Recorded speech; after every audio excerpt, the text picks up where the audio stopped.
माननीय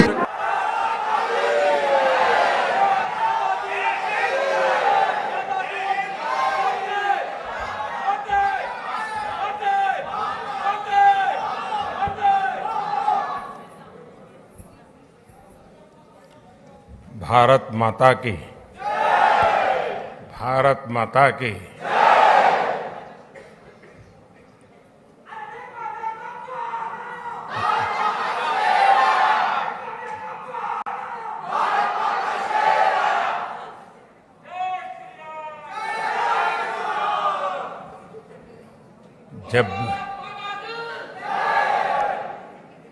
जब भी मैं जापान आता हूं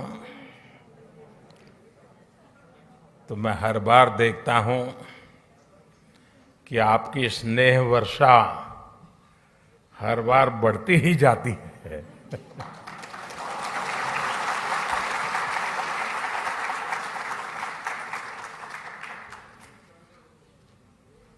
आप में से कई साथी ऐसे हैं जो अनेक वर्षों से यहां बसे हुए हैं। जापान की भाषा, यहाँ की वेशभूषा, कल्चर, खानपान एक प्रकार से आपके जीवन का भी हिस्सा बन गया है। और हिस्सा बनने का एक कारण ये भी है कि भारतीय समुदाय के संस्कार समावेशक रहे हैं, लेकिन साथ साथ जापान में अपनी परंपरा, अपने मूल्य, अपनी जीवन पद्धति, उसके प्रति जो कमिटमेंट है वो बहुत गहरा है। और इस दोनों का मिलन हुआ है, इसलिए स्वाभाविक रूप से एक अपनेपन के महसूस होना बहुत स्वाभाविक होता है। साथियों, आप यहां रहे हैं, काफी लोग आप लोग यहां बस गए हैं। मैं जानता हूं कईयों ने यहां शादी भी कर ली है।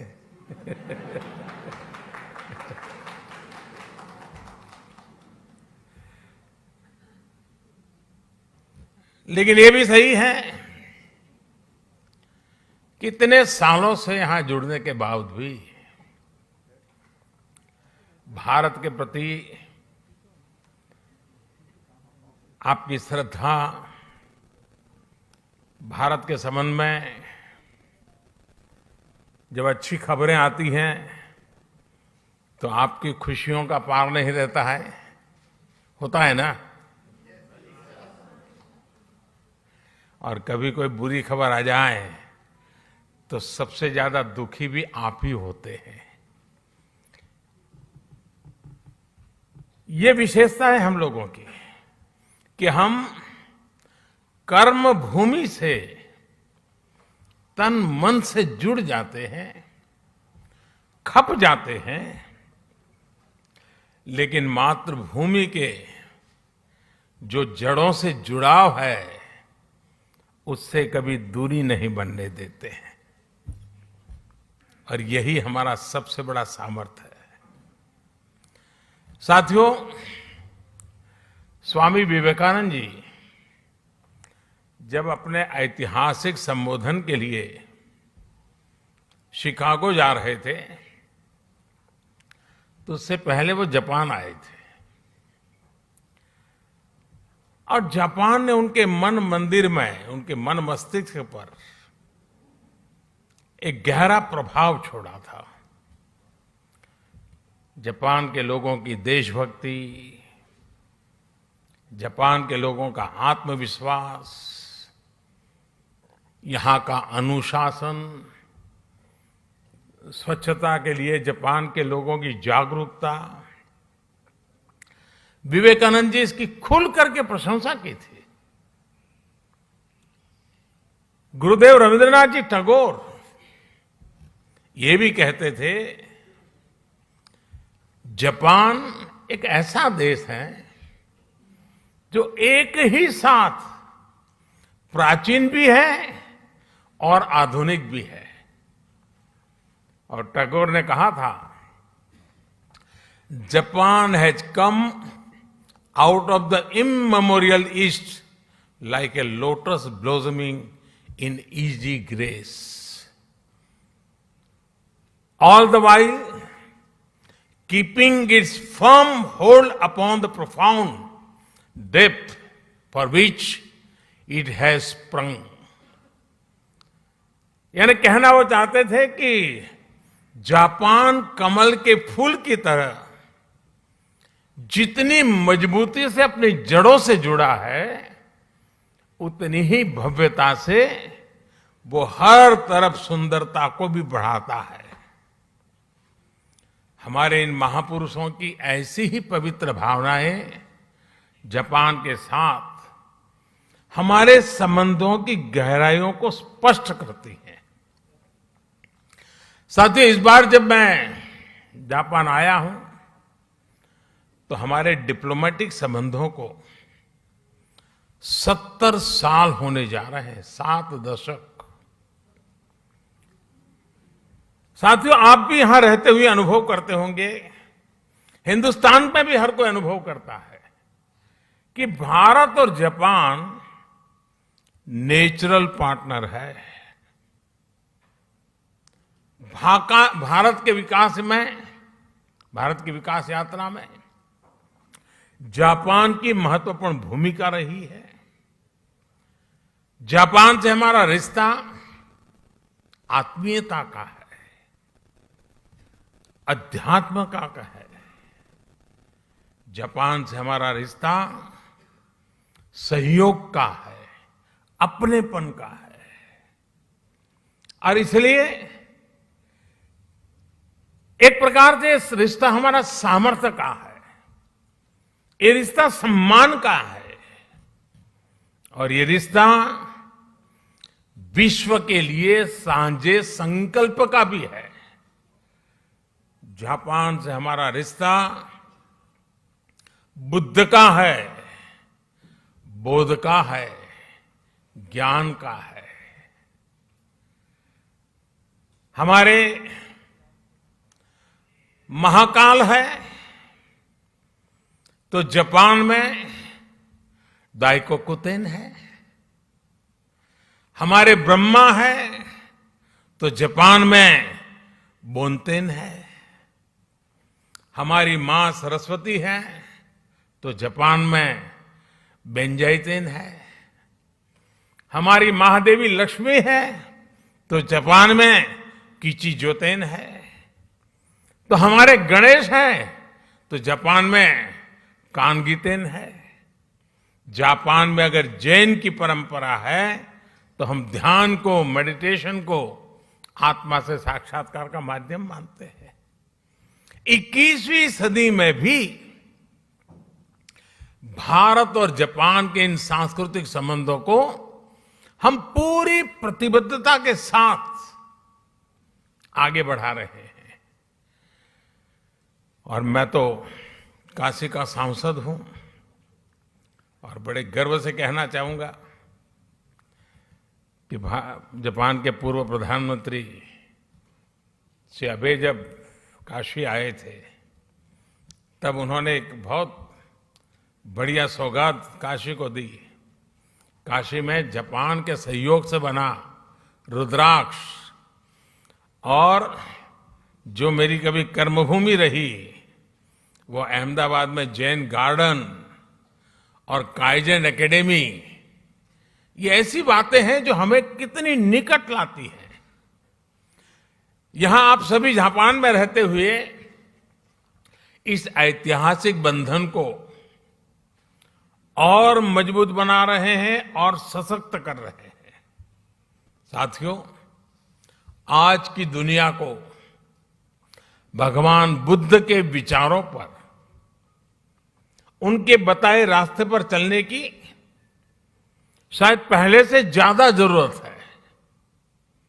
यही रास्ता है जो आज दुनिया की हर चुनौती, चाहे वो हिंसा हो, अराजकता हो, आतंकवाद हो, क्लाइमेट चेंज हो, इन सब से मानवता को बचाने का यही मार्ग है। भारत सौभाग्यशाली है कि उसे भगवान बुद्ध का प्रत्यक्ष आशीर्वाद मिला। उनके विचारों को आत्मसात करते हुए भारत निरंतर मानवता की सेवा कर रहा है। चुनौतियां चाहे किसी भी प्रकार की हो, कितनी बड़ी क्यों न हो, भारत उनका समाधान ढूंढता ही है। कोरोना से दुनिया के सामने जो 100 साल का सबसे बड़ा संकट पैदा हुआ, वो हमारे सामने है। और ये जब शुरू हुआ था, तब किसी को नहीं पता था कि आगे क्या होगा। शुरू में तो ऐसा ही लग रहा था, वहां आया है, यहां क्या है। किसी को पता नहीं था इसको कैसे हैंडल किया जाए, और न वैक्सीन भी नहीं थी, और न इस बात का कोई आइडिया था कि वैक्सीन कब तक आएगी। यहां तक कि इस बात पर भी डाउट था कि वैक्सीन आएगी या नहीं आएगी। चारों तरफ अनिश्चितता का माहौल था। उन परिस्थितियों में भी भारत ने दुनिया के देशों में दवाएं भेजी। जब वैक्सीन्स अवेलेबल हुई तो भारत ने मेड इन इंडिया वैक्सीन्स अपने करोड़ों नागरिकों को भी और दुनिया के 100 से अधिक देशों को भी भेजी।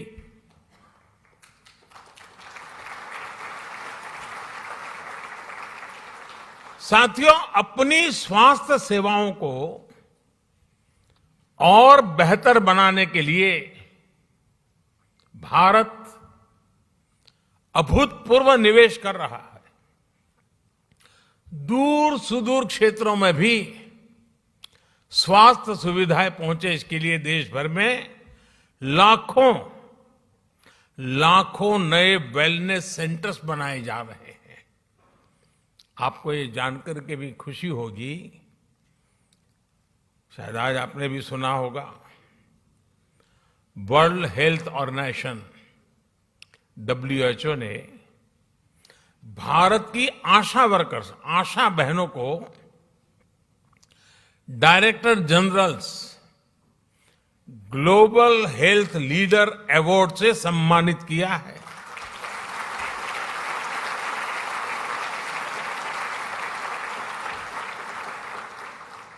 भारत की लाखों आशा बहनें मैटरनल केयर से लेकर के वैक्सीनेशन तक, पोषण से लेकर के स्वच्छता तक देश के स्वास्थ्य अभियान को गति दे रही है। और गांव के अंदर मैं आज जापान की धरती से हमारी सभी आशा वर्कर बहनों को हृदय से बहुत बहुत बधाई देता हूं, उनको सैल्यूट करता हूं।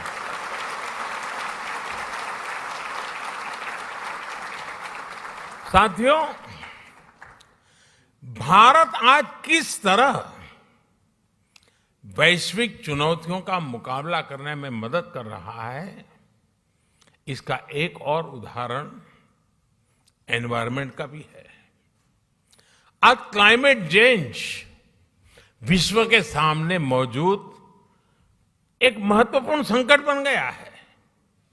हमने भारत में इस चुनौती को देखा भी और उस चुनौती से स्थायी समाधान के लिए रास्ते भी खोजने की दिशा में हम आगे बढ़े। भारत ने 2070 तक नेट जीरो के लिए कमिट किया है।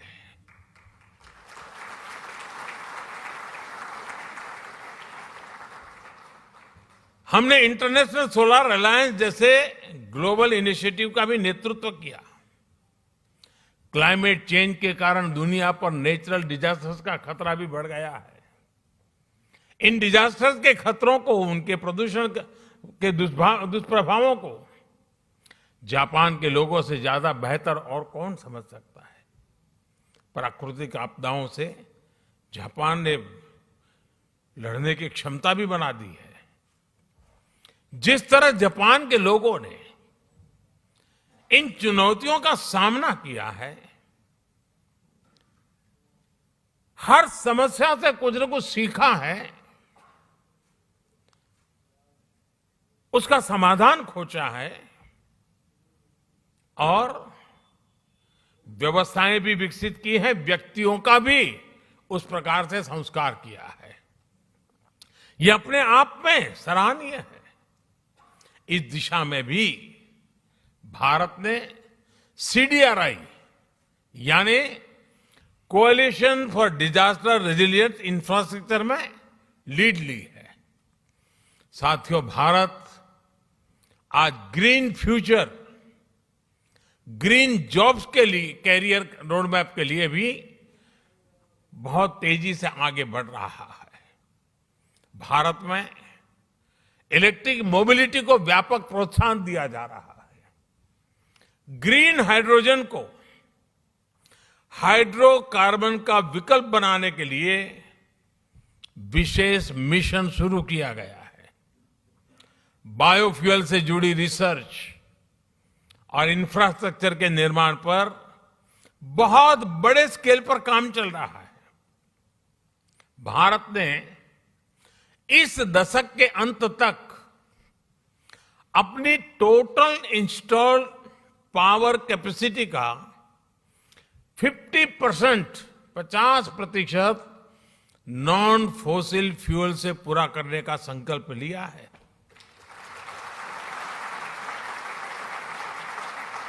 साथियों, समस्याओं के समाधान को लेकर भारतीयों का जो ये आत्मविश्वास है, ये आत्मविश्वास आज हर क्षेत्र में, हर दिशा में, हर कदम पर दिखाई देता है। ग्लोबल सप्लाई चेन को जिस प्रकार बीते 2 सालों में नुकसान पहुंचा है, पूरी सप्लाई चेन सवालिया निशान में घिरी हुई है। आज सारी दुनिया के लिए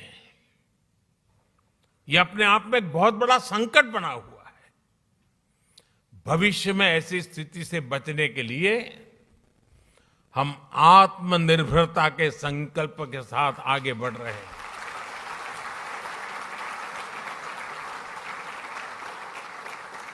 और आत्मनिर्भरता का ये हमारा संकल्प सिर्फ भारत के लिए है ऐसा नहीं है।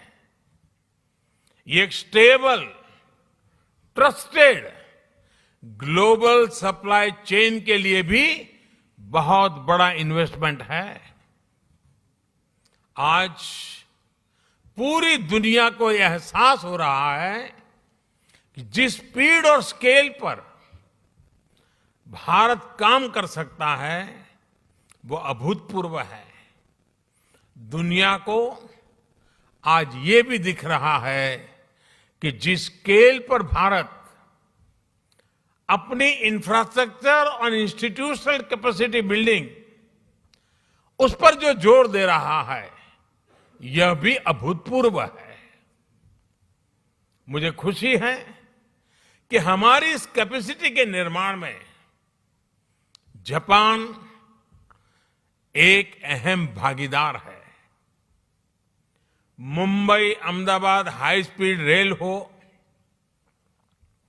दिल्ली मुंबई इंडस्ट्रियल कॉरिडोर हो, डेडिकेटेड फ्रेट कॉरिडोर हो, ये भारत जापान के सहयोग के बहुत बड़े उदाहरण हैं। साथियों, भारत में हो रहे बदलावों में एक और खास बात है। हमने भारत में एक स्ट्रांग और रेजिलिएंट रिस्पॉन्सिबल डेमोक्रेसी की पहचान बनाई है। उसको बीते 8 सालों में हमने लोगों के जीवन में सकारात्मक बदलाव का माध्यम बनाया है। भारत की डेमोक्रेटिक प्रोसेस से आज समाज के वो लोग भी जुड़ रहे हैं जो कभी गौरव के साथ ये अनुभव नहीं कर रहे थे कि वो भी इसका हिस्सा है। हर बार हर इलेक्शन में रिकॉर्ड टर्नआउट, और उसमें भी यहां जो हमारी माताएं बहनें हैं उनको जरा खुशी होगी। आप अगर भारत के चुनावों को डिटेल में देखते होंगे तो आपको ध्यान आता होगा कि पुरुषों से ज्यादा महिलाएं वोट कर रही है।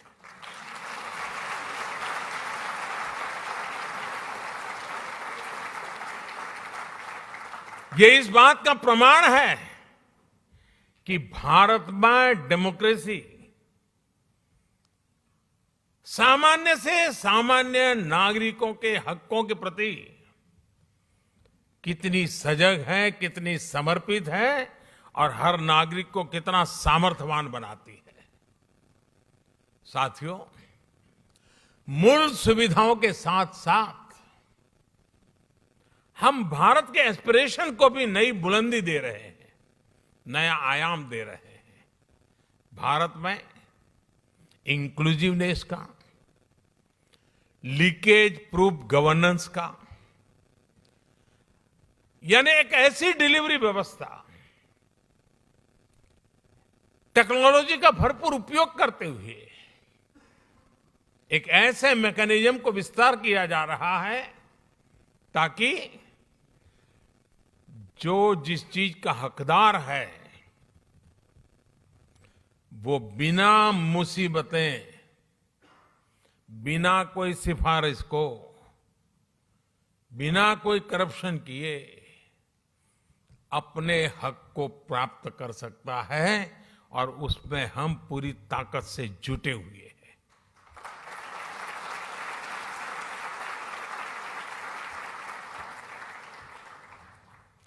और टेक्नोलॉजी के इस उपयोग ने, डायरेक्ट बेनिफिट ट्रांसफर की इस परंपरा ने कोरोना के इस विकट कालखंड में गत 2 वर्ष में भारत की और खास करके भारत के दूर सुदूर गांव में रहने वाले, जंगलों में रहने वाले हमारे नागरिकों के हकों की बहुत बड़ी रक्षा की है, उनकी मदद की है।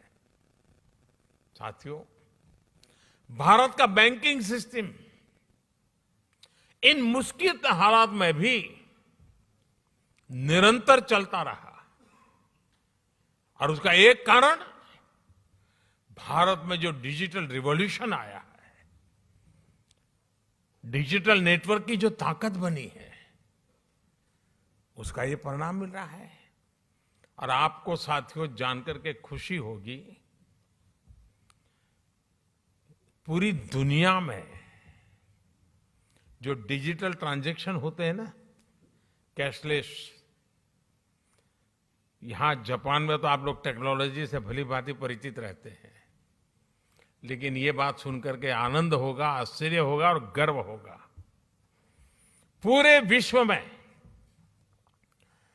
जितना भी डिजिटल ट्रांजैक्शन होता है उसमें से 40% अकेले भारत में होता है।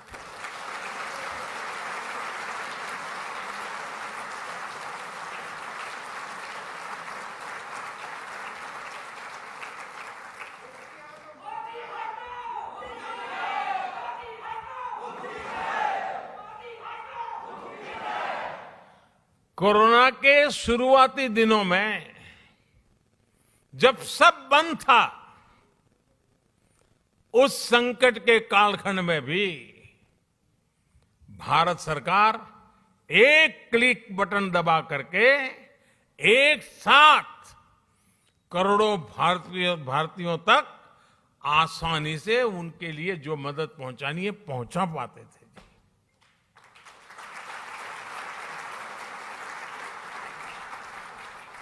और जिसके लिए मदद तय थी उसी को मिली, समय पर मिली, और इस संकट से जूझने का उसे सामर्थ्य भी मिला। भारत में आज सही मायने में पीपल लेड गवर्नेंस काम कर रही है। गवर्नेंस का यही मॉडल डिलीवरी को एफिशिएंट बना रहा है।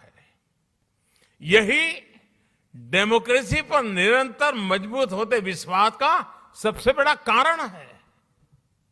साथियों, आज जब भारत आजादी के 75 साल मना रहा है, आजादी का अमृत महोत्सव मना रहा है, तो वो आने वाले 25 साल यानी आजादी के 100वें वर्ष तक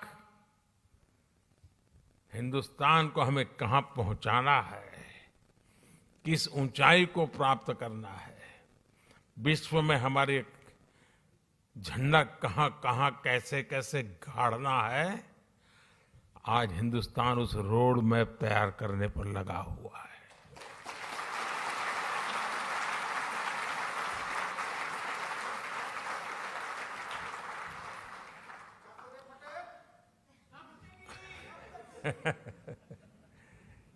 आजादी का ये अमृतकाल भारत की समृद्धि का, संपन्नता का एक बुलंद इतिहास लिखने वाला है। दोस्तों, मैं जानता हूं कि ये जो संकल्प हमने लिए हैं, ये संकल्प आप पे बहुत बड़े हैं, लेकिन साथियों, मेरा जो लालन पालन हुआ है, मुझे जो संस्कार मिले हैं, जिन जिन लोगों ने मुझे गढ़ा है, उसके कारण मेरी भी एक आदत बन गई है। मुझे मक्खन पर लकीर करने में मजा नहीं आता है, मैं पत्थर पर लकीर करता हूं।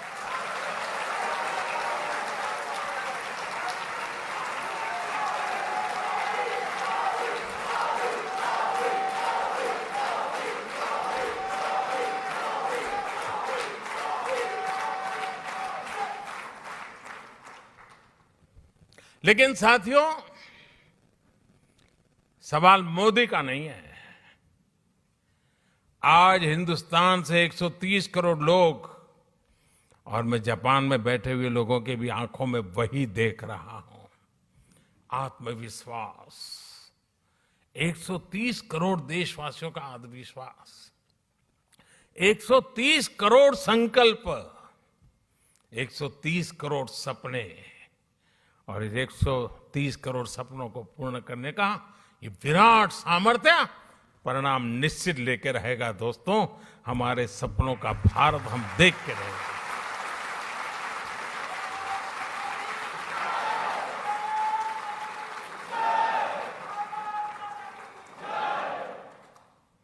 आज भारत अपनी सभ्यता, अपनी संस्कृति, अपनी संस्थाओं के, अपने खोए हुए विश्वास को फिर से हासिल कर रहा है। दुनिया भर में कोई भी भारतीय आज सीना तान करके, आंख में आंख मिला करके हिंदुस्तान की बात बड़े गर्व से कर रहा है। ये परिवर्तन आया है।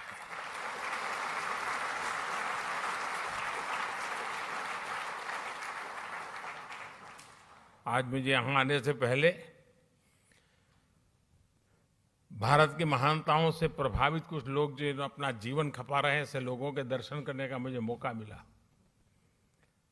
और बड़े गर्व से वो कह रहे थे योग की बातें, वो योग को समर्पित है। जापान में भी शायद ही कोई होगा जिसको योग की कल्पना न हो। हमारा आयुर्वेद, हमारी पारंपरिक चिकित्सा पद्धति, आजकल तो हमारे मसाले सब दूर, उसकी मांग बढ़ रही है। लोग हमारी हल्दी मंगवा रहे हैं। इतना ही नहीं साथियों, हमारी खादी, वरना तो आजादी के बाद धीरे धीरे धीरे धीरे वो नेताओं के कॉस्ट्यूम बनकर के रह गई थी।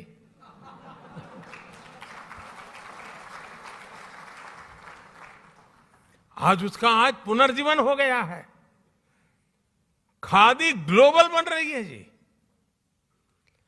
यही तो भारत की बदलती हुई तस्वीर है दोस्तों। आज का भारत अपने अतीत को लेकर जितना गौरवान्वित है, उतना ही tech led, science led, innovation led, talent led future को लेकर भी आशावान है। जापान से प्रभावित होकर स्वामी विवेकानंद जी ने एक बार कहा था कि हम भारतीय नौजवानों को अपने जीवन में कम से कम एक बार जापान की यात्रा जरूर करनी चाहिए।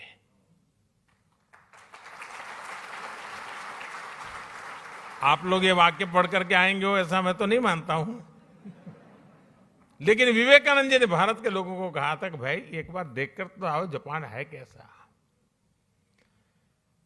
साथियों, उस जमाने में स्वामी विवेकानंद जी ने जो कहा था, आज के युग के अनुरूप उसी बात को, उसी सद्भावना को आगे बढ़ाते हुए मैं कहना चाहूंगा कि जापान का हर युवा अपने जीवन में कम से कम एक बार भारत की यात्रा करे।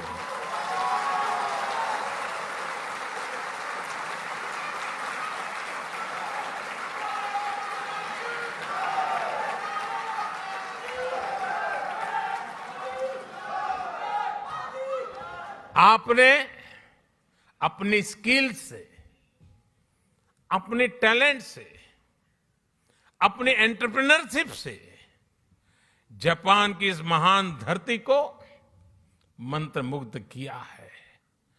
भारतीयता के रंगों से, भारत की संभावनाओं से भी आपको जापान को लगातार परिचित कराना है। आस्था हो या एडवेंचर, जापान के लिए तो भारत एक स्वाभाविक टूरिस्ट डेस्टिनेशन है। और इसलिए भारत चलो, भारत देखो, भारत से जुड़ो, इस संकल्प से जापान के हर मेरे भारतीय से मैं आग्रह करूंगा कि वो उससे जुड़े। मुझे विश्वास है कि आपके सार्थक प्रयासों से भारत जापान की दोस्ती को नई बुलंदी मिलेंगी। इस अद्भुत स्वागत के लिए, और मैं देख रहा था, अंदर आ रहा था, चारों तरफ जोश, नारे, उत्साह, और जितना भारत को आप अपने में जीने की कोशिश करते दिख रहे हो, ये सचमुच में दिल को छूने वाला है।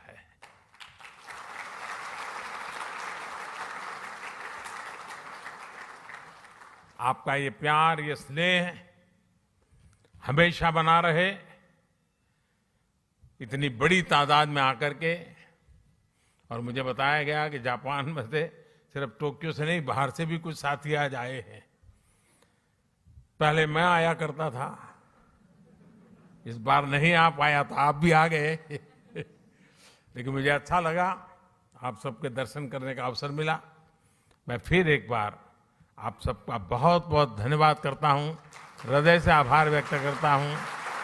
भारत माता की, भारत माता की, भारत माता की बहुत बहुत धन्यवाद।